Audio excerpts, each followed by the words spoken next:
"I'm going to kill you!" I bellowed. The navy blue magic that had been emanating from me began to swirl violently like a tornado. It was so strong that the nymphs had to land and huddle on the ground behind the drake.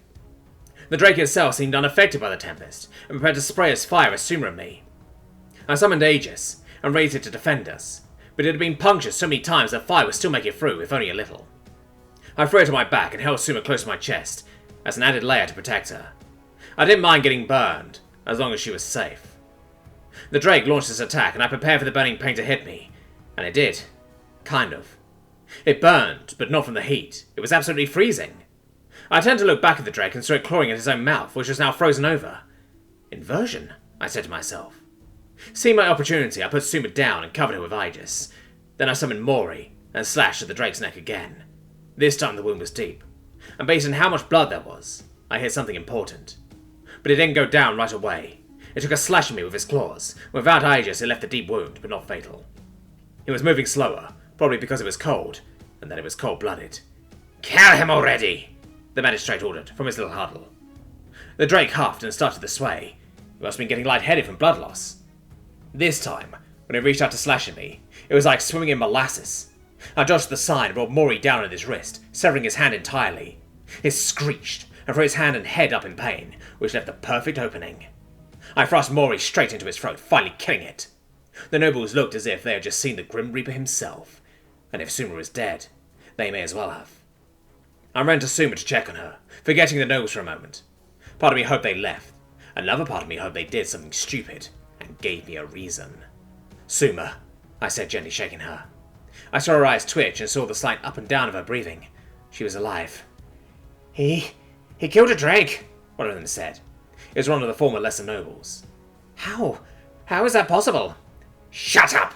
the magistrate snapped at them. "Just summon more familiars. We will get him. He's injured. He can't go on much longer." "But sir, look around. Can't you feel it?" the other noble said, sounding terrified.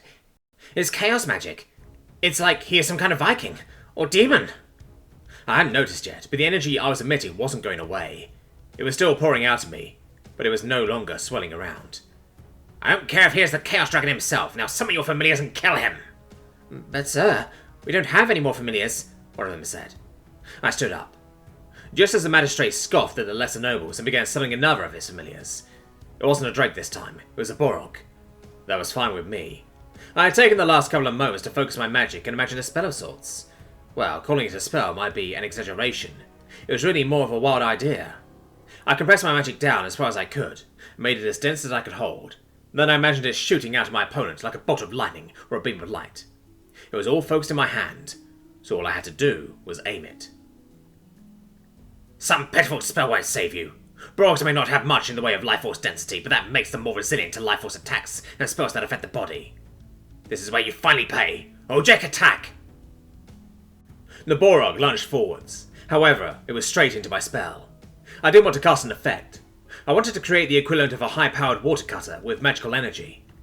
I let loose the build-up of mana all at once, and it tore through the Borog's entire body in an instant, as well as several boulders and trees behind it.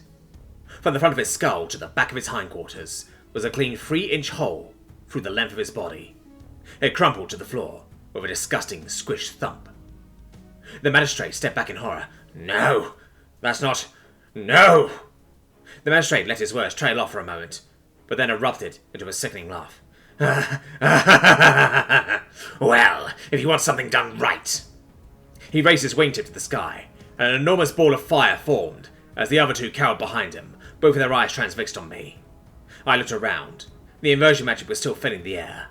That fireball wasn't going to work. I didn't even try to stop him. I let him build it up as much as he wanted. He hurt Sumer, so I wanted him to feel like I do at this exact moment. I wanted to feel the frustration and rage I was feeling, knowing that no matter what he tried, it wasn't going to work on me. "Go ahead," I dared him. "I won't even try to stop you, but know one thing.